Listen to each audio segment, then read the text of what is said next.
So there is no such thing as a hybrid appraisal. The hybrid appraisal report, which is standard 2, has come under a great deal of criticism from appraisers saying that the standard hybrid appraisal report is not USPAP compliant.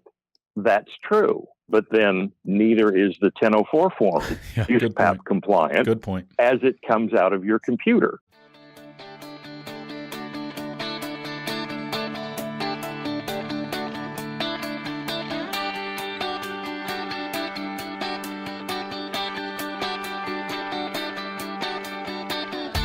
Originating from deep inside the Rocky Mountains, transported through the power of the internet, and arriving inside your tiny earbuds.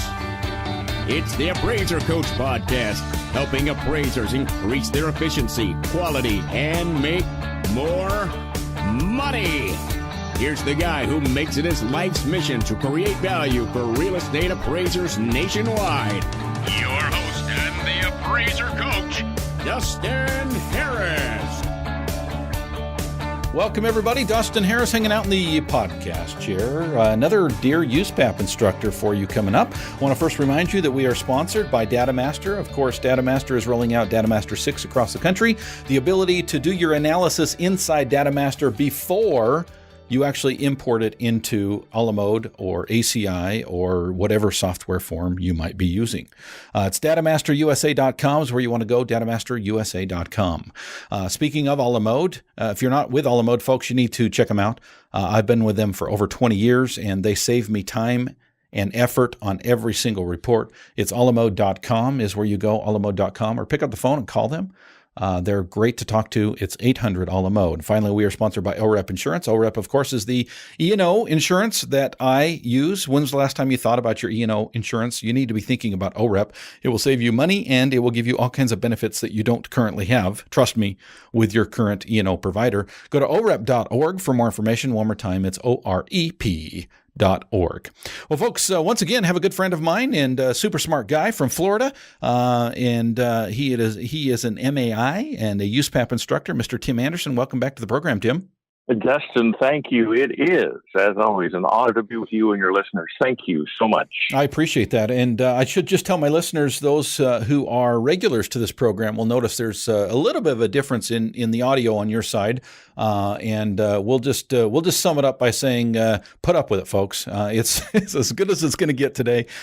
We can at least hear Tim, which was not the case a few minutes ago. So that's what we're good. He's usually on a pretty good mic and audio system. Today he's on the phone, but I think we should be able to hear everything just fine, Tim, as long as we don't talk over each other. Which who knows? Who knows? With my cocky attitude and your humility, we might run over each other. Who knows? But we'll do the best we can. As my listeners know, we have a series that we've been doing with Tim. I get questions on a regular basis from my listeners, and sometimes they have to do with Fannie Mae, sometimes they have to do with USPAP, and honestly, folks, that's not my forte. I'm not here to teach you how to be a better appraiser. I'm here to teach you how to be a better appraiser business owner. But with that, obviously, comes being a better appraiser. You've got to be a better appraiser in order to run a successful business, and so I get questions that I like to deflect. I like to defer to people that are smarter than me, and that's why I invite Tim on the program to do what we call Dear USPAP Instructor, where you can email your questions to Tim and I, and we can hopefully answer them over the email, but then we like to put them on the air as well, because as I learned as a young teacher, if one person in the room has a question, it's most likely that other students have a question that's similar as well. So both of these questions came in over the last few weeks, and Tim was super good to answer both of them via email quickly. But for the benefit of the listeners, we're going to answer them on the air as well. So are we ready, Tim? Oh, we're always ready, Dustin. Let's go. Okay, sounds good. So the first question, Tim, came from an individual an appraiser by the name of Michael. He thanked you and I for doing this series, and he said he ran into situations, plural, in the last couple of weeks that made him start to think about both Fannie Mae and USPAP and how this is handled. And basically, I'm going to sum it up. It's quite a lengthy email, But in both cases, he had done an original appraisal, but he had done the appraisal, Tim, subject to completion. I think one of them may have been a new construction, and the other one was like an FHA, maybe like a remodel or an update or something like that. And he was doing the appraisal subject to those things being done. And in both cases, Tim, he went out to do the final inspection, the 1004D, and he gets there and he finds out that things are different than he had put in the original appraisal. So just to sum all of that up, he'd done an original appraisal, he did it subject to, so the value is subject to a certain thing or certain things, as the case may be, being done, and he got out there and they were not done. And it wasn't like it was like a repair that wasn't finished yet. It was like they changed out the kitchen sink and made it a quartz sink rather than a copper sink or what have you. Or they were going to put a mother-in-law suite in the basement and they decided, we don't really want to do that. Tim, going to throw it at you. What do you do as an appraiser from a USPAP perspective when you get out and things are different than they were in the original appraisal? So, Michael, first of all, thank you for your question. It's one that many appraisers have. Step one is to look at your original letter of engagement with the client. If that letter of engagement does not require you to do a follow-up inspection, then you have a new assignment for which you should charge, because your time, your expertise, your talent, your education, etc., are all coming to the fore for what amounts to going back out and looking at the same property again, merely to make sure that the contractor did what the contractor promised the buyer, the contractor, was going to do. So if the changes are significant, then basically what you need to do is get back to the client and say, look, I originally appraised this house under a set of plans and specifications. I went back out there and the plans and specs now are B, having very little to do with A. And these changes are going to affect the value most likely because of an increase in quality or an increase in quantity, something along those lines. So therefore, client, I will be happy, but this is going to take a brand new appraisal, and that is going to entail a brand new fee. Now, of course, the client's going to get all upset and say horrible things about the marital status of your parents at the time of your conception. But basically, you just got to stick to your guns and say, this is a new assignment. And just like a Greyhound bus gets paid to run, you get paid to appraise. There's no service contract. There are no freebies. There are no 2-for-1s. There are no BOGOs. There are no quantity discounts. You get paid to appraise. And if they want your services, they're going to have to pay for it. Again, this assumes that your original agreement with the client did not indicate that you would go out and go out and go out and go out until the property finally met plans and specifications. If that's what your letter of engagement says, then you have no choice but to continue to do that for the original fee you negotiated. It seems to me, Tim, if I'm hearing you correctly, there's really two things we're dealing with here. And that's often the case with these types of questions. On one hand, you're dealing with USPAP, okay? On one hand, you're dealing with ethics, rules, and regulations that we are obligated to follow. And on the other hand, you're dealing with a business decision. In other words, if I heard you correctly, when you get out there and it's not according to what you appraised originally, in other words, the final is simply asks, did it get completed? And is it according to what you appraised? And whether it be better or worse, if it's different, that's a new assignment. So that's the USPAP part of it. It's a new assignment.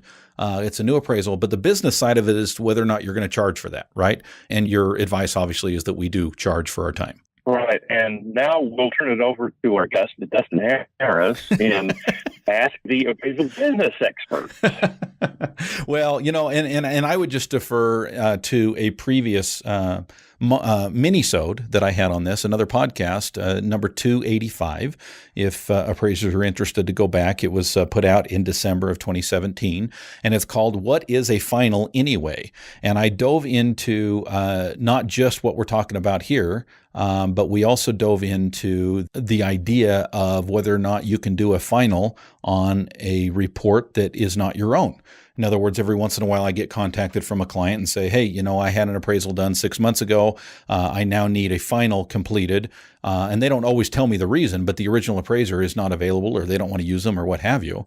And I'll just give you the punchline. You can do a final on another appraiser's report. Okay, but there's some tricky things with that. You got to be careful to make sure that it's you understand that your assignment is a standalone assignment based on a previous assignment, and you're not doing a value. By the way, you're not doing a value without a full new assignment, as Tim pointed out. So, any other advice you would give to Michael, Tim, on this situation when you go back out to do a final inspection and things are different than they were before? In fact, let me just ask you a question, Tim.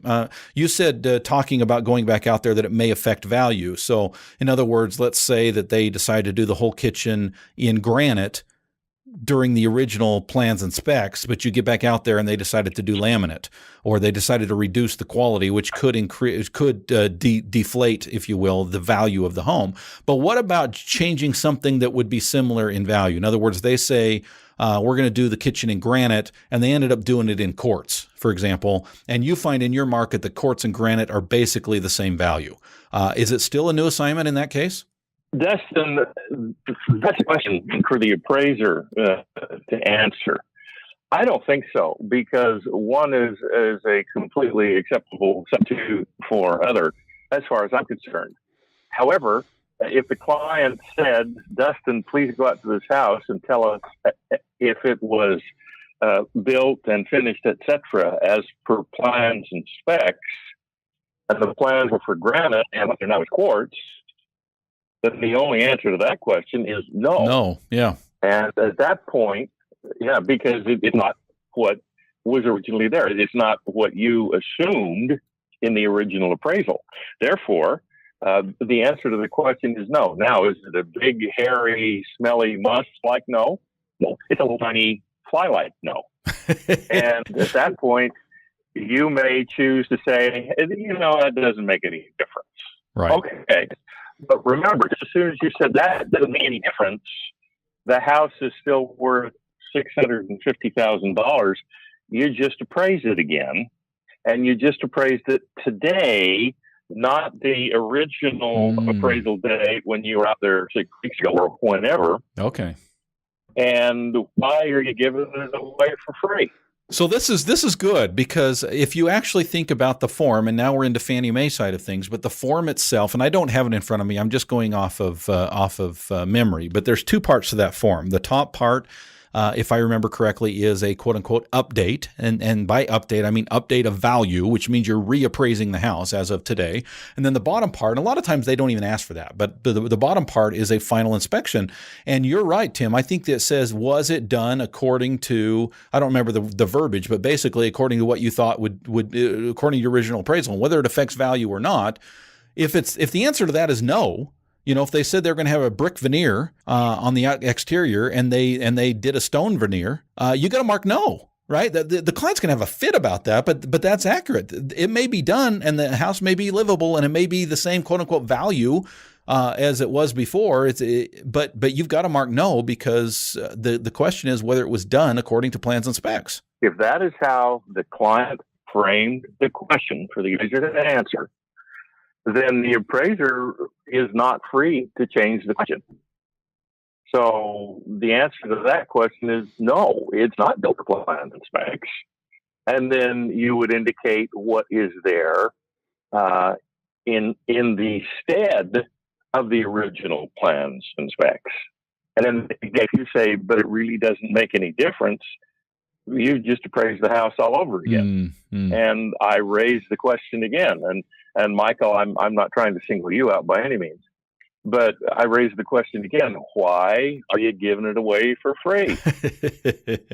You're speaking my language, my friend. Speaking of speaking my language, a la mode does speak my language. A la mode, of course, is the software that I have been using for years. And I'll tell you, folks, regardless of changes that have happened recently as far as company ownership, I can tell you that they are still the company that I go to. And here's why. I've looked at other software out there.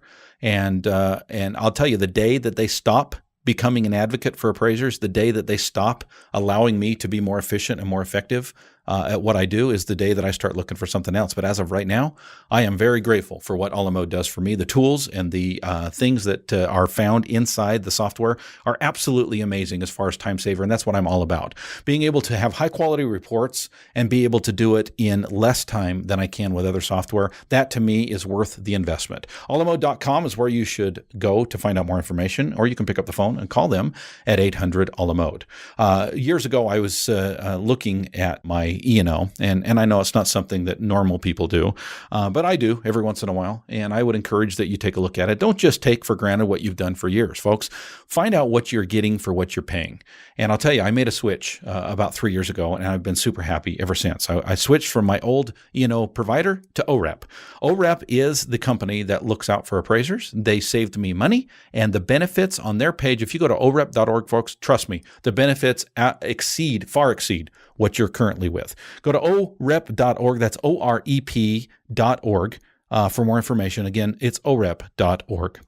And finally, we are sponsored today by DataMaster. DataMaster is a great group, folks. I have an opportunity to interact with them on a pretty regular basis. They're just good people, and they understand appraisers. They understand what you need, and they understand how to save you time. They do it by saving you about 30 to 60 minutes per report. And folks, if they are in your area, which they probably are, check out their map. Go to datamasterusa.com. Again, it's datamasterusa.com. Find out if they are in your area. Even if they have not rolled out Datamaster 6 yet, trust me, Datamaster 1 or 2 or however you want to call it is super. It saves you all kinds of time, saves you all kinds of data entry, and it saves you mistakes because it transports all the information that is in the tax records and in the MLS directly into your report, regardless of the software that you're using. Again, it's datamasterusa.com. One more time, datamasterusa.com.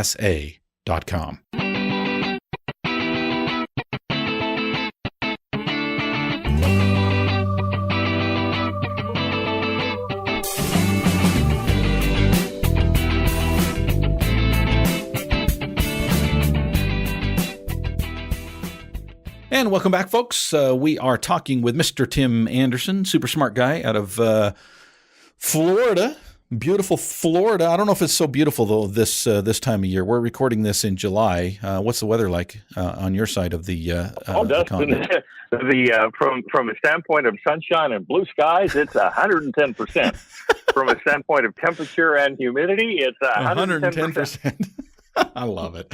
All right, folks, we are talking, we do this series on a regular basis. This is Tim Andersen. He's a USPAP instructor, helps me be able to answer questions for you listeners. If you have questions for Tim, please reach out to him at tim@theappraisersadvocate.com, tim@theappraisersadvocate.com. You can send your questions. He will answer them quickly. I know from experience, and let him know whether or not we can share this on the air. We would appreciate the opportunity to let others know.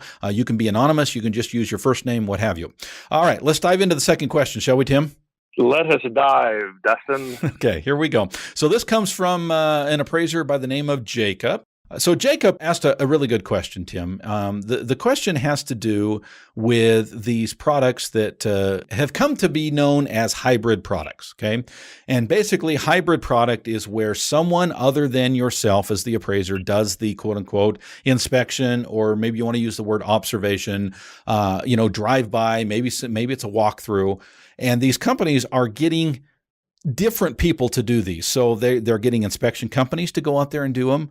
They are getting real estate agents to go out there and do them. And in some cases, they're getting appraisers to go out and do them. And I know, Tim, you and I have talked about these hybrid type products. We've talked about alternative valuations in a webinar that the appraisers can find on my website about alternative valuations with Tim, and also Ernie Durbin was on that two-part webinar. We talked about what these are. Could they be a good business move for you? And then we talked about how to do them and be USPAP compliant. But the question that came from Jacob, I think is interesting, Tim. The question has to do with the other side of that. So you and I had talked on the air about getting a third-party inspection report, and then what you do on that side. So I want you to kind of summarize that first, and then we'll get into the question of what if you're asked to do the opposite side of that? What are the USPAP ramifications of doing the observation side if you're not the appraiser actually typing up the report? All right, Dustin and Jacob, we need to understand at this point that the concept of hybrid appraisals is essentially brand new. So as a result, Fannie Mae has said relatively little about it. USPAP has said relatively little about it. So as a result, please understand that I answer your question with the caveat that given as little as has been written about it, I know as little about it as anybody. So we'll go from that point. Okay, first of all, can appraisers do hybrid appraisals? Well, there's no such thing as a hybrid appraisal. There's a hybrid appraisal report, but there's no such thing as a hybrid appraisal. Your appraisal must meet USPAP Standard 1, period, end of sentence. And USPAP Standard 1 has a very complete appraisal process, which the appraiser must meet in order to be USPAP compliant. Now, there are occasions where the appraiser, for example, if you're appraising vacant land, you're not going to do an income approach and you're not going to do a cost approach. And quite frankly, most appraisers do not do a cost approach, even with an improved property. That's okay. That's the appraiser's choice. That's called scope of work.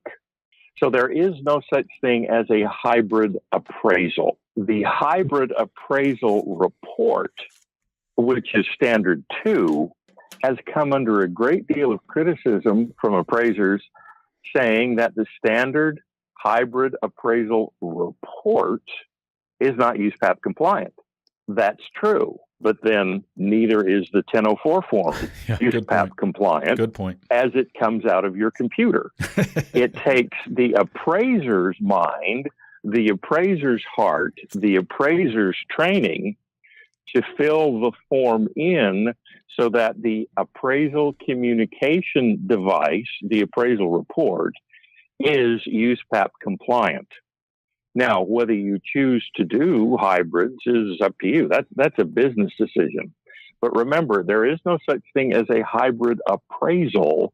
There is only a hybrid appraisal report. And no, it does not meet USPAP, just like the 1004 form does not meet USPAP.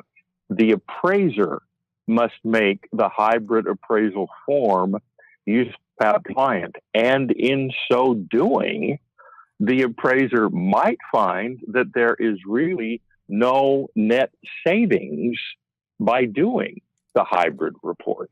And given the fact that there is no net savings in doing a hybrid report, given the fact that the appraiser is just as responsible, just as liable to the client when the appraiser communicates the appraisal via a hybrid appraisal report, then the liability is just the same as if the appraiser did a 200-page narrative appraisal report. You might want to think about that as you consider what to charge your client for such a report. If the responsibility is the same, if the liability is the same, why are we charging so much less for hybrid appraisal reports? But that's a business decision. That is not a USPAP decision. That is not a Fannie Mae decision. Okay, good. Yeah, I think that's a great answer. Let's narrow in then a little bit more on the second part of the observation side of things. This is a sticky topic, I think, because it is so unclear in USPAP and some of the question answer follow-up that we've received on this topic lately regarding the observation side. Is it considered significant assistance? Is it not considered? Is it just data gathering?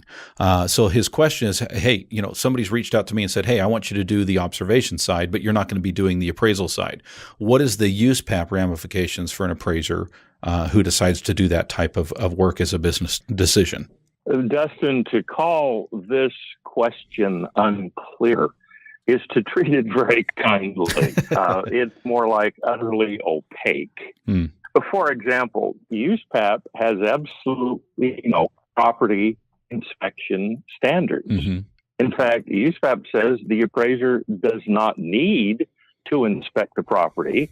The appraiser must merely disclose if he or she did not inspect the property.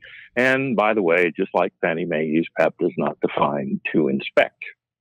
So if you're sitting at your desk playing solitaire one day on your computer and the phone rings and a lender says, we want you to go out and inspect 1234 Elm Street, first of all, you're going to have to determine with the client what to inspect means. Right. Good point. And then you're going to have to say, do you want me to inspect it as an appraiser or just as somebody out there in the street?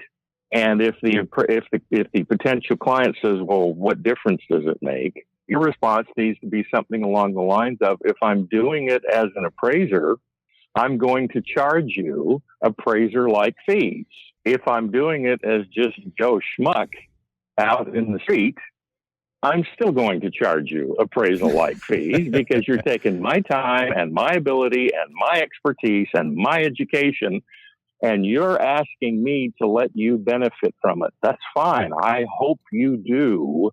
And you're going to pay for that benefit. You're going to pay dearly, and you're going to pay in a hurry. Great point. Great point. Now, great reminder. Now, getting seriously. Yeah. Getting serious, Dustin. If you want to do that job as just somebody out in the street, go ahead. Do it as somebody out in the street. Not as an appraiser. There is absolutely nothing in USPAP that applies. However, if you're doing it per USPAP, then the ethics rule, the record-keeping rule, and the jurisdictional exception rules would kick in. Now, the question is, okay, let's suppose that, Jacob, you hire an appraiser to go out and do the inspections for you, which, by the way, is perfectly acceptable, not only under state law, but under USPAP as well as Fannie Mae. The problem comes in how you disclose what was done. According to FAQ 255, you do not have to disclose significant assistance unless that significant assistance was carried out by another appraiser. If it's carried out just by somebody out in the street, you don't have to disclose it. Right. However, Fannie Mae does not make that distinction. Fannie Mae says if you're going to hire subcontractors or subcontractors to do this work for you, that's fine. Go ahead and do it. But then the name of the person, and if not the person, then the company, has got to be listed in the certification. And then someplace in the report, you've got to describe what it is they did. Remember that if you are the supervisory appraiser and you hire a contractor or a subcontractor to do this work, you still are certifying to the accuracy and the integrity of that work when you sign the appraisal certification.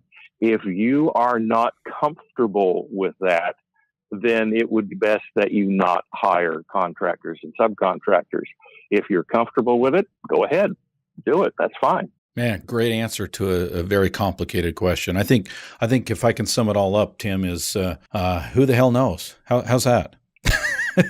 Well, if you ask my wife, she'll tell you I don't have a clue. Tim, how can appraisers get a hold of you? You, of course, help appraisers across the country who might find themselves on the wrong side of that state board investigation. And you've been a great help to many appraisers. And I know that, unfortunately, appraisers find themselves in that situation every once in a while. If they do, or if they have other questions for you, what's the best way to reach you? Dustin, as you indicated earlier, my email address is tim@theappraisersadvocate.com. My phone number is area code 561-635-5265, and I'll be happy to work with any of your listeners. Thank you, Tim. Tim@theappraisersadvocate.com. If you have a question for Dear USPAP Instructor, please send it to myself or Tim. You can send it to me, the coach, at theappraisercoach.com, or Tim@theappraisersadvocate.com. Tim, always a pleasure. Thank you again for being on. Oh, Dustin, it's an honor. My best to you, your family, and all the listeners. Thank you. And that'll wrap it up, folks. Thank you for joining us. Once again, Mr. Tim Andersen out of Florida. And if you have questions, once again, reach out to me, the coach at theappraisercoach.com or Tim at theappraisersadvocate.com, and we will catch you next time. You've been listening to the Appraiser Coach podcast with Dustin Harris. If you like what you hear, please give us a 5-star rating and post a short review on iTunes. For more in-depth insider information on how you can make more money as a real estate appraiser, visit theappraisercoach.com and sign up for the All-Star team today. Thanks for joining us. And now, get out there and create some value. You know, oh, this is funny. I just recognized that this whole podcast I have mixed up Michael and Jacob. Michael and Jacob, I apologize to both of you. Man, I'll tell you, it's been a day. Michael asked Jacob's question. Jacob asked Michael's question. How's that? So every time I said Michael in this podcast, switch it to Jacob. Every time I said Jacob in this, not that it matters, but yeah, I think it matters. People matter, right? So my apologies to Jacob and to Michael. Switch the two names because the questions they had were exact opposite of what we presented. So there you go, folks. There you go.